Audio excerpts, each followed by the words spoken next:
Welcome, hotshots, to Flashlight by Firepower X. Here you can find the industrial strength tools you need to dominate your personal and professional wellness as a firefighter. My name is Jess. I'm the creator of Firepower X and your host for today's webinar. It's my pleasure to introduce our special guest, fire and EMS consultant, Tim Nowak. He provides discussions and thoughts within the fire and EMS industries through active network engagement and regularly asking difficult industry questions. His previous roles, to name a few, include Assistant Chief of Special Ops, EMS Educator Paramedic, Critical Care Paramedic, Firefighter Paramedic, and Hazmat Technician. Welcome, Tim. Thanks for joining us on the show today. It's a pleasure to be here. I really appreciate it. I know we've been back and forth with this for a little bit, and it's been tumultuous on our side. So I'm glad we have a chance to just sit down and let's do this. Yeah. Did I miss anything in your background that is important for people to know about who you are? No, anything within fire and EMS, and especially EMS over the past decade has been my stronger focus. I've probably done it, or I think the only thing I haven't done is flight. But education, quality, hospital, volunteer, rural, urban, like the whole gamut. I'm working for a software company. I've published, look me up on ems1.com. I'm all over there and other sources. So kind of all over the place, but especially on LinkedIn, that's my home. I'm everywhere over there. So you can certainly find everything about me in that spot. Your content on LinkedIn comes with a PG-13 rating. Why is that? Yeah, I try to keep it clean, but at the same time, sometimes adult content requires adult language. And I am not going to go dropping F-bombs everywhere, but it is what it is. So I put that in for a little bit of humor too. Some people catch that, so I'm glad you caught that one. Oh, I like to drop all kinds of filthy language over on LinkedIn. I don't know how people feel about it, but that's just our industry. I feel like that's just how we relate to each other. We don't take anything at mediocrity. We like the extremes, but that's just my perception of it. But today, knowing when to leave, let's get into what is the significance of that statement to you? Yeah, looking over the course of my career. So I've been in the industry for 20 years and change. I've worked all over the country. So I started my career in Wisconsin, actually in Green Bay, moved to the other side of the state, and then worked in the Minnesota border for a bit before going to Colorado, going to Florida, and then coming back to Wisconsin. I've worked for 7 or something EMS agencies in total, again, all over the country, 4 different states. And part of that process, and one of the most difficult things I ever did was making that first leap, and that was leaving from my first job, which was what I, for all intents and purposes, was going to be my career spot. I was never going to leave there. I was going to go through the ranks, build on up, eventually be fire chief. That's what was going to happen. That was the plan. Well, the plan didn't work, or at least some hurdles got in the way. Some other chiefs got in the way that I didn't want to work with. They didn't want to work with me and certainly didn't want to promote me. So there I'm at a standstill of halfway through my career. What do? Do I tough this out for the next 10 years potentially and be just miserable? Which not only miserable at work, which means I would have been falling into the culture of what hindsight, falling into the culture of what was happening, but I would have been miserable at home.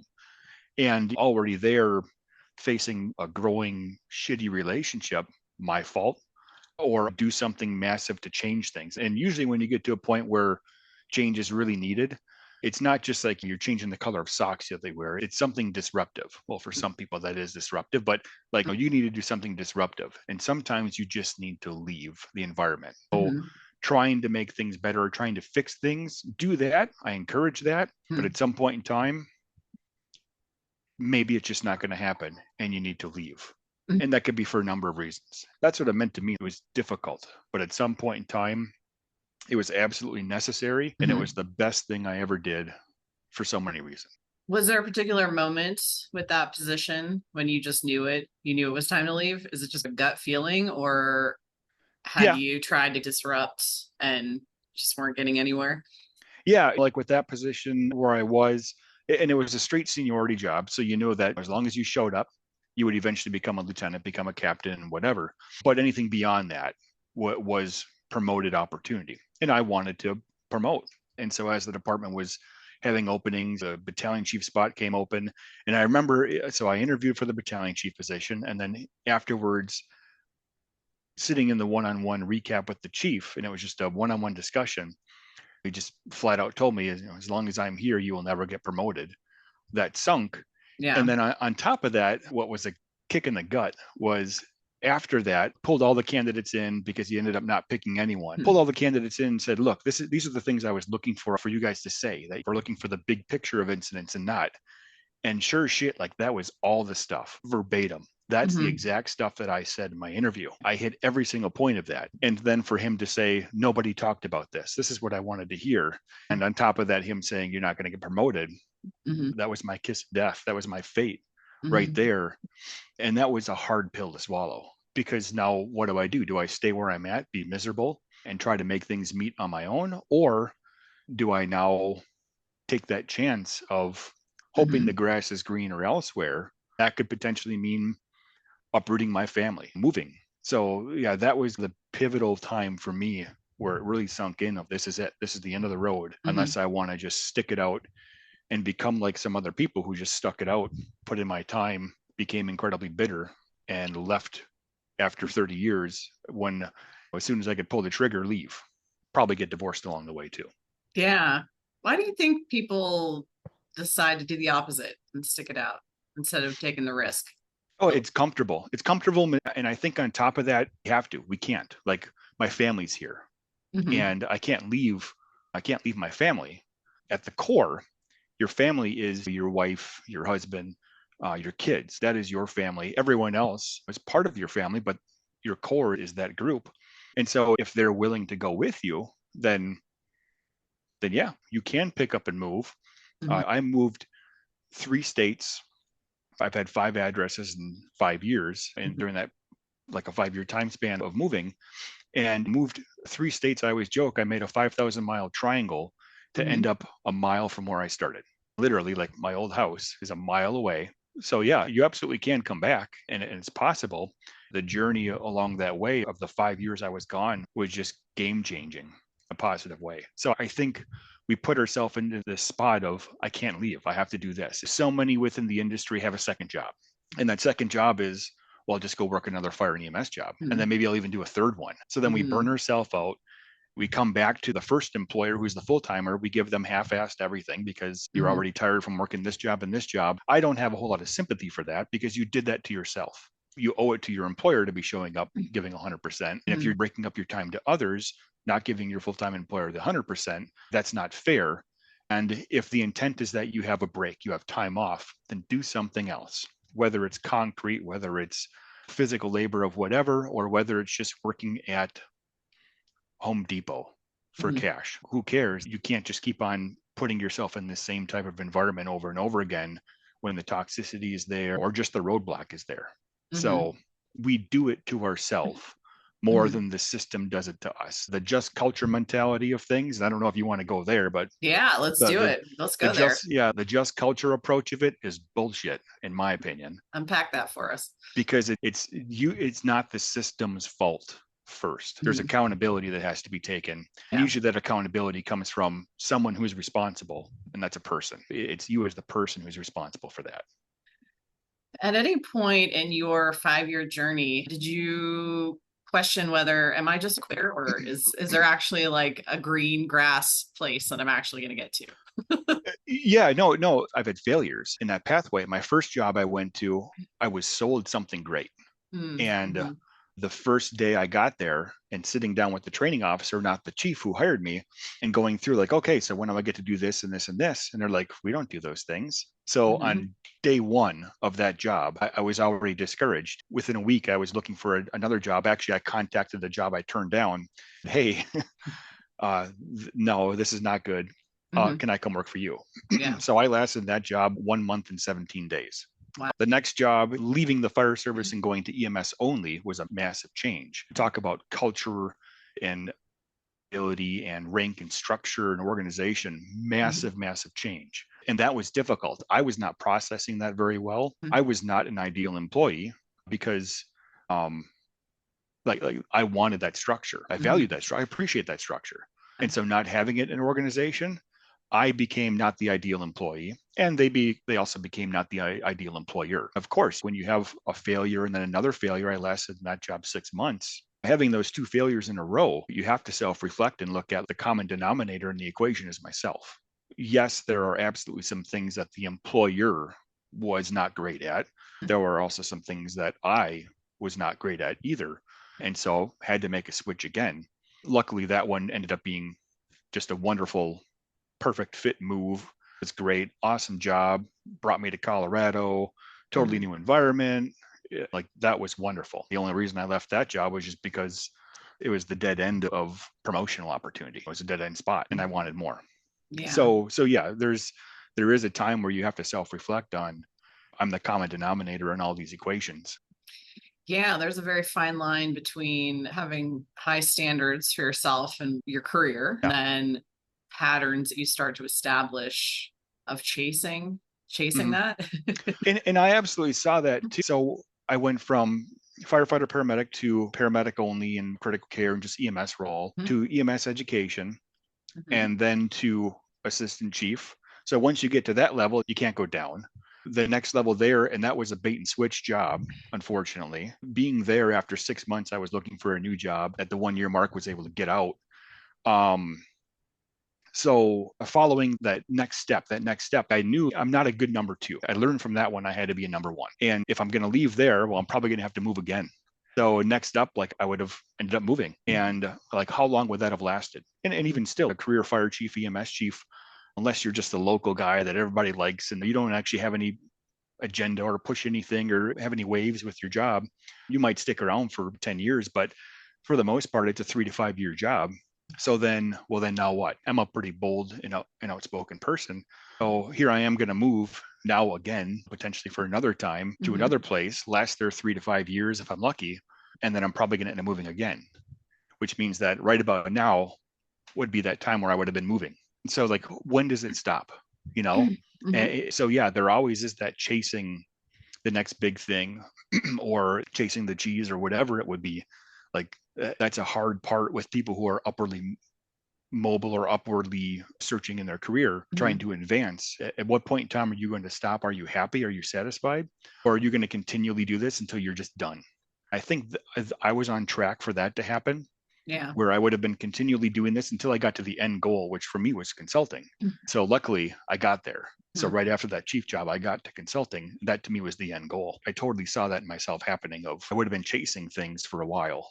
And that's not fair. That's hard on families too. I saw every time we moved, like that was hard on my daughter. So yeah, especially as a young kid, like that was hard. Do you think they weren't good fits just because that's what you really wanted to do, was consulting? Deep down, that was what you were most passionate about?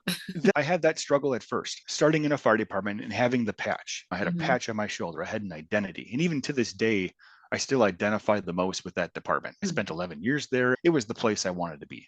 That was hard. I enjoyed this is the patch on my shoulder. When I worked as an educator, I worked in a hospital system. It was an awesome job. Worked in a hospital system, did the training and quality assurance for 5 local departments. So like I was with the medical director, first name basis, like every wrote protocols, did the QA, did the training. And so I was making a big impact on a lot of agencies, but I didn't have a patch on my shoulder. So there was that tough part.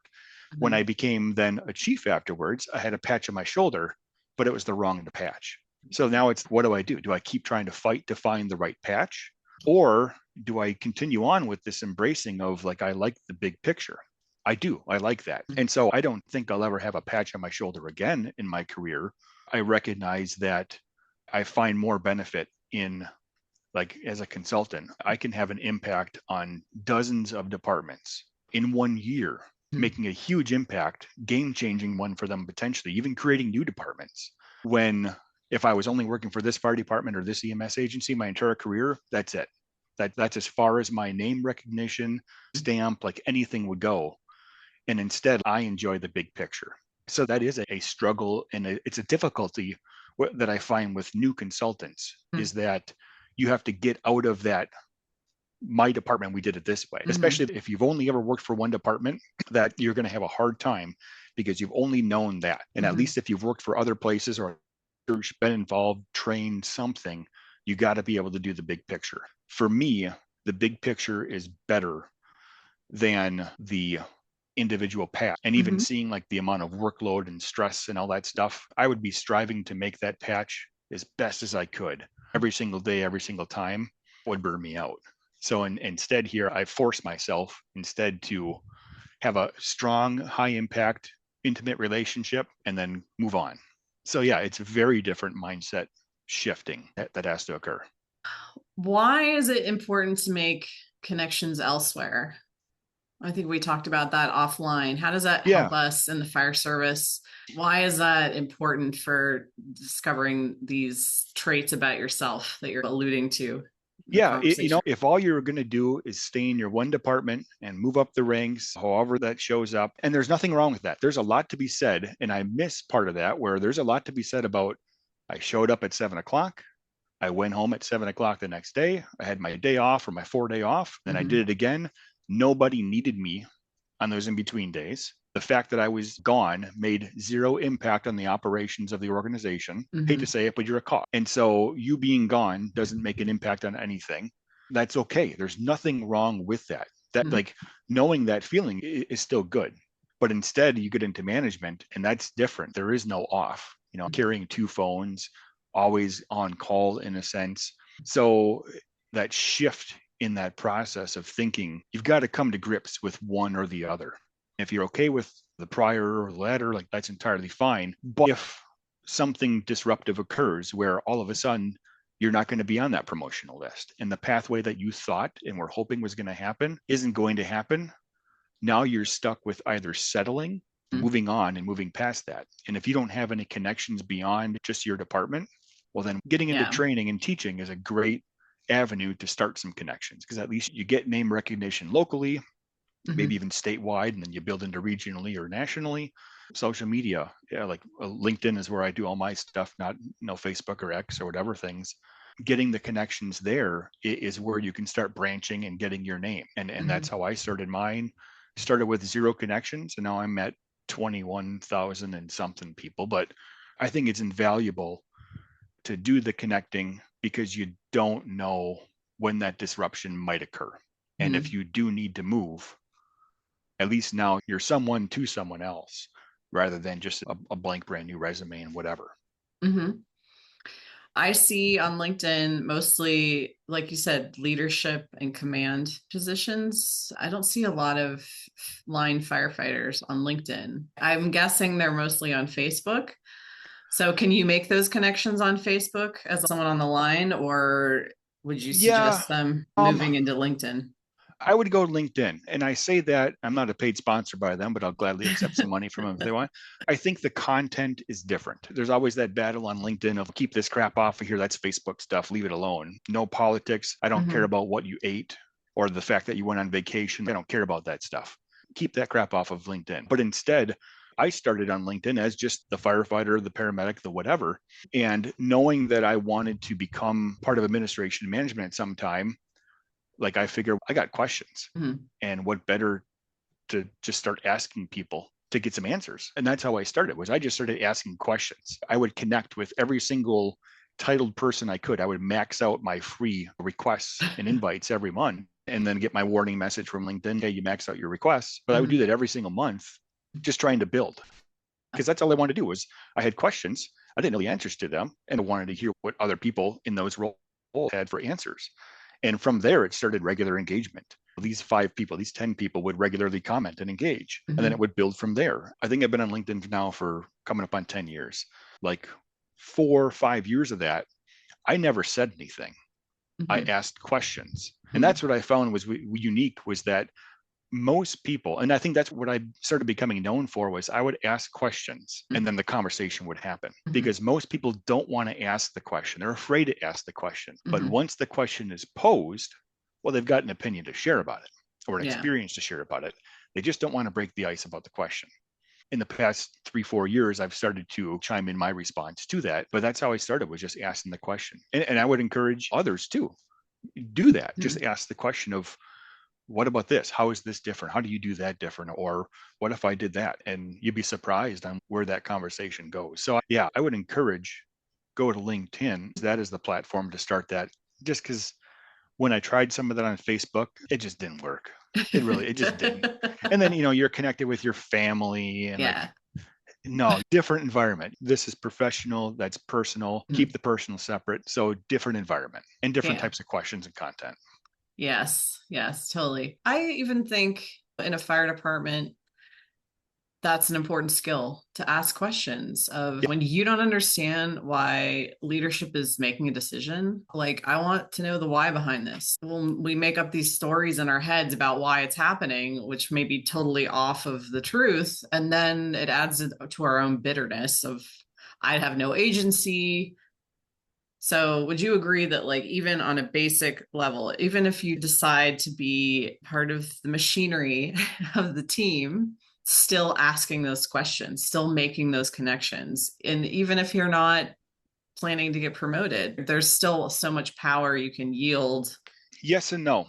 On paper, yes, you should ask the questions. Yeah. The reality of that, though, is if you ask those questions, especially difficult ones, you're going to get labeled. You're going to become an Elaine. Difficult, whether you like it or not. People see question as controversy, even if it's not controversial. There's the outliers out there that won't see it this way, but I would say most will see that as controversy. Really? A lot of questions, yes, you will get a reputation. You got to be okay with that. You've got to accept the fact that people are going to see you for that. And I had that. Like, as a medic, I was a damn good paramedic, very strong clinician.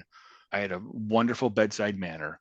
I was a very intelligent, progressive, active paramedic. And so when we were not doing things that were progressive enough, I would ask why. That created controversy, that created conflict, especially those that made the protocol, they made the guideline or the procedure. And if I started questioning it, some people don't like that. So it's a very vulnerable thing. You're going to get labeled, and you potentially could be working yourself out of your department, especially once you start finding that people aren't giving you the answers. Well, why aren't they giving you the answer? Do they know the answer, or are they seeing you as a threat? And now you're a threat, in which case you don't let threats live in your organization. You either drive them out or you get them out. So there is absolute risk with asking questions. I highly encourage it, but you got to have a strong stomach and be willing to accept the fact that could happen. Now, what's interesting is, as a consultant, and I see this, I tell my clients, and that's one thing I like about being a solo consultant and having my own company and doing things my own rules. Not that I didn't cooperate when I was a full-time consultant elsewhere, but I can do my own thing. I put right in my proposals that I ask difficult questions. And I put right in my contract that even like I'm going to ask difficult questions, and there are going to be some things that I may recommend for your department that, when I give you a draft document, you don't have the right to refuse payment or refuse these recommendations just because I said them. You're getting my perspective, and you can question them and I'll revalidate them. That's my responsibility. But you can't say, no, I don't want you to put that in there. So I put that right in my contract work, because when I sit down with crews and I ask them questions and I tell the chief, I'm going to ask them difficult questions. The first day is always awkward because then A shift gets it, and then tomorrow is B shift, and then C shift. And so the rumor mill spreads. I always start out with, what did you hear? No, I'm not shutting your department down. No, I'm not doing this. But I tell everyone, I'm going to ask you questions, and some are going to be uncomfortable. I ask the questions because the city council over there has the same question in their head. They're just afraid to ask it. Or the citizen has a complaint in their mind. They're just afraid to hit send. And so I ask these questions so that I can formulate and I can articulate the response, the solution, the opposite, the pro, the con, the whatever. I can put this all into the context of your organization and why you do this or why you don't do this. But that's still, it either leaves people with a positive taste or a sour taste, because again, somebody asked a question and it was a difficult one and it was an uncomfortable one. What if we got rid of this rig? What if we cut staffing on that? What if we added staffing here, but not over there? That can be uncomfortable for people. So questions are good, but you've got to be, and I say this to other consultants, my best piece of advice to them is you've got to be very comfortable with being uncomfortable. That's like the mantra of my business. So what to expect when a consultant comes into your fire department? Yeah. Or at least when I come into your department. I can't say that for others. Some consultants are copy and paste, and it's unfortunate, but I look for root causes. The only way I can uncover root causes is if I ask a lot of questions, and high intensity ones. Do you do that in your personal life as well? Do you ask a lot of uncomfortable questions? No, I'm a submissive husband. I'm the beta of the family, which is weird. It's challenging too, because I met my wife. She was an EMT student of a class I helped teach. We dated the day after the registry. It was okay. It was all legit. Scandalous. But that is sometimes a challenge point in our marriage because she became attracted to me is that like in class and business, like I'm the alpha person in the class. I can lead it. I can do it. As a medic, I can do it. Like there's not an ounce of question. It's confidence, not arrogance, but I'm confident what I'm doing. Yeah. Like research, like I got it. When you see that, but then all of a sudden now you're married and I don't shut off or shut down, but I don't bring that. You know, when you expect that, that can be hard. That can be a challenge point. No, I'm not like that in my personal life. I'm an entirely different person. I'm much more laid back as a person than I am as a professional. But I think that's what has allowed me to function. I've had instances where I have been burnt out. And I think that's where I was bringing too much professional over to personal. So when I disconnect like that, and I always tell my wife, I tell her seriousness, at some point in time, I'm going to lightly retire and I'm going to cut back and only do consulting work and projects on my own pace. But at some point in time, like I turned 60 or 65, probably 60, I'm going to just stop and I'm just going to be done. I'll engage. I'll maybe do a couple of speaking things here and there, but I'm going to be done and I'm going to clock out and I'm going to sit in the recliner. And if I feel like I'm going to do something today, I'm going to do something. If I feel like I'm not going to do anything, I'm not going to do anything. I'm not going to be a lazy bum, but I'm very confident that at some point in time, I'm going to stop. And it's just going to be a hard stop. For the chiefs that retire and then go work another 5-10 years part-time job, like, no, I'm going to be sitting on a cruise ship at least once every 2-3 months. And like that's it. I'm going to be done. So the goal is to get to that point. Sounds like a good plan. I think I have to because like I've been given 100% to professional stuff. I don't always give 100% family and marriage side. And that is entirely my fault. Recognize that, been through therapy with that. That is the hardship, the challenge, the toll that this industry has taken on me was so much investment there that there's not always investment here. And I have regrets on that. Yeah. But I don't know how to turn that off either. And so at some point in time, there's not going to be a transition. There's going to be a switch. It's going to be done. And I think I have to do that at some point. Yeah, I have to. Do you have a plan B or C for that, for retirement? Because we've talked about how having a plan B or C, because you may be sitting on the recliner and be like, dude, I'm so bored.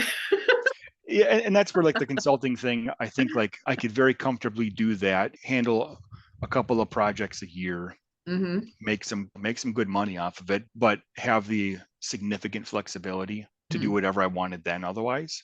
So yeah, like that would be my avenue that I would take. And I'm comfortable with that, of not becoming too invested, being able to take the senior slide down while staying in the game and getting paid at the same time. That's my plan. But on that note, transitioning a little bit here, like when I was trying to become a chief and engaging with others and connecting online, the best piece of advice that I got from someone was, if you're going to become a chief, you're aspiring for these 4-bugle, 5-bugle roles. Best piece of advice I got to anyone, and I would pass it to anyone else listening too, it would be, don't take the job unless you're fully prepared to lose it tomorrow, because you are absolutely an at-will employee. And if your agenda, your plan, your vision, whatever it would be, turns out to not be the same thing as the city manager, the elected mayor, officials, police and fire commission, whatever, you can and you will be gone. And then now what? You picked up your family, you moved for what you hoped was going to be a 5 to 7 year job. Now you're faced with having a termination or whatever. So don't take this unless you are fully prepared to lose your job tomorrow. One bad news story can cause that. Now, I'm not saying you need to have $100,000 sitting in the bank, but you need to be prepared to go do this all over again and move again and pick up or transition to something else. So that's my word of caution to anyone going in these. Word of caution, but also advice, is always have a plan B. And I've learned that after the fact, where I got the consulting job. I had every intent.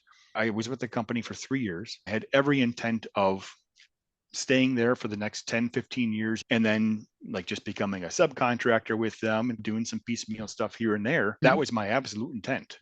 But then all of a sudden, like things shifted, something changed. The job took a massive spiral and it was time to get out. Luckily, ever since I had that chief job and took that advice, I have always had a plan B. And It may not always equate to the exact same pay, but it was Mhm. something that would still pay the bills, food on the table, take care of things like interim, but always had a plan B. And I think that's a vitally important thing is if you don't know what your plan B is yet, man, I'd be very cautious and careful going up to a chief job because what's the plan B?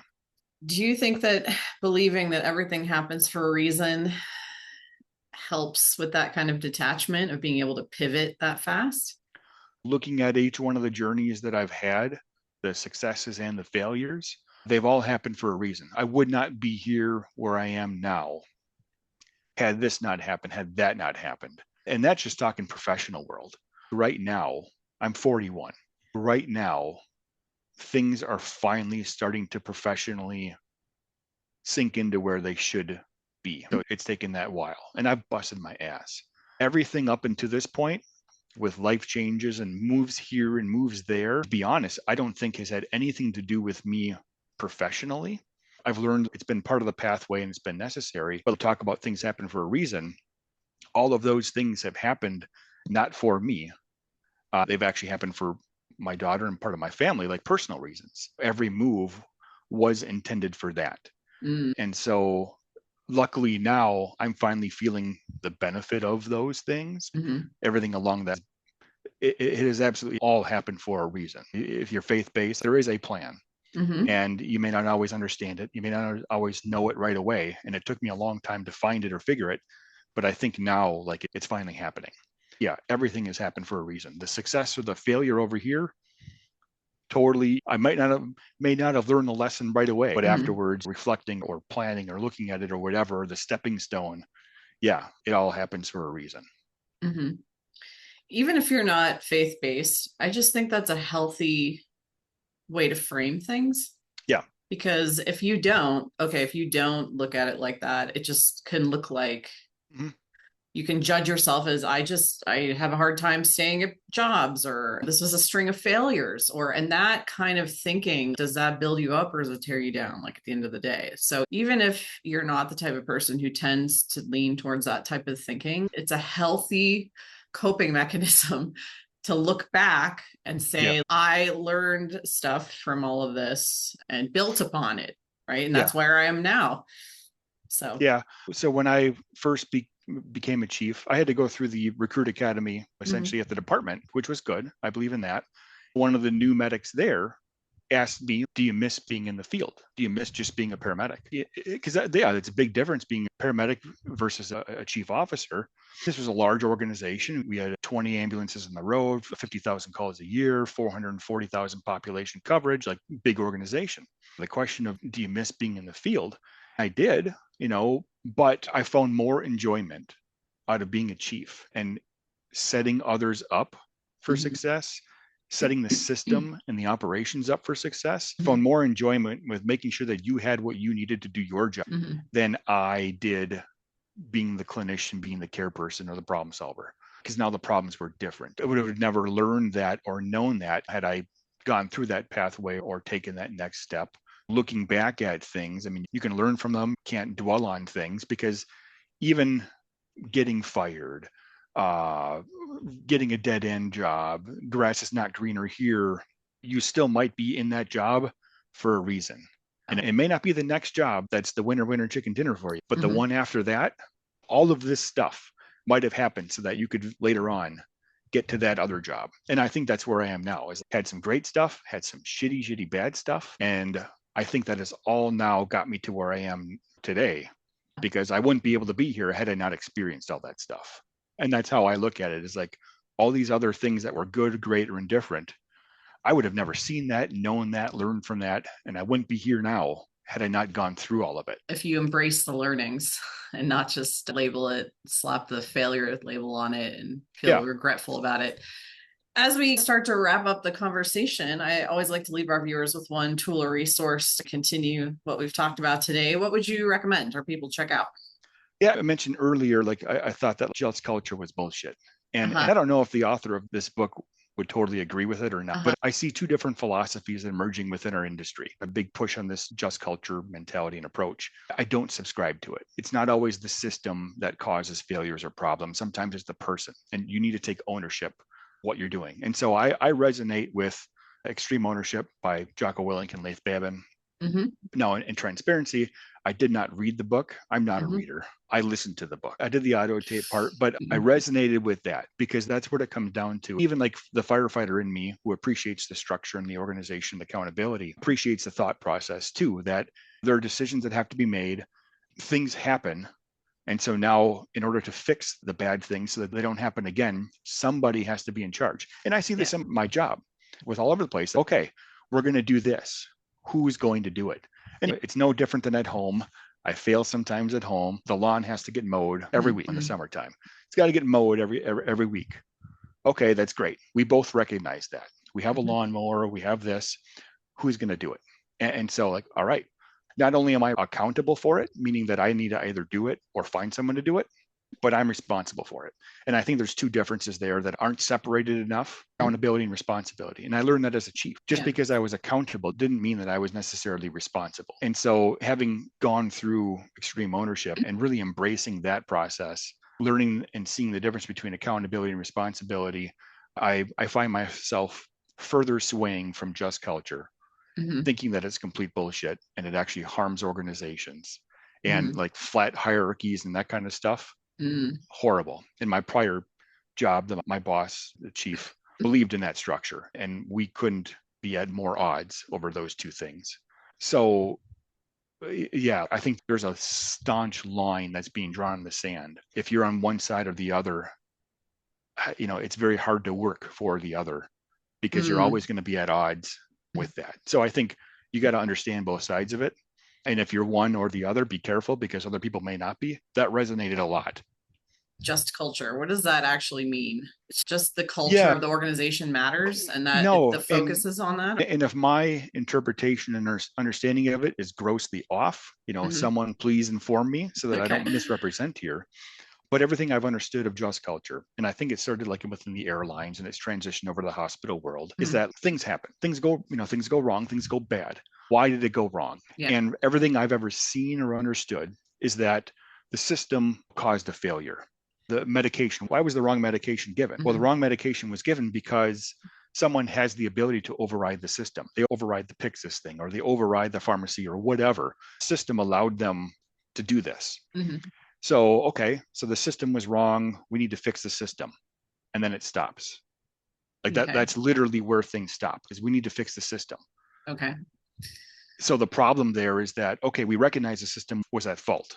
Who is going to fix it?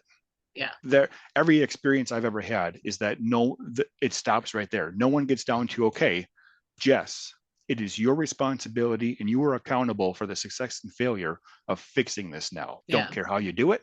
Don't care how much it costs. Fix it so it never happens again. That never happens.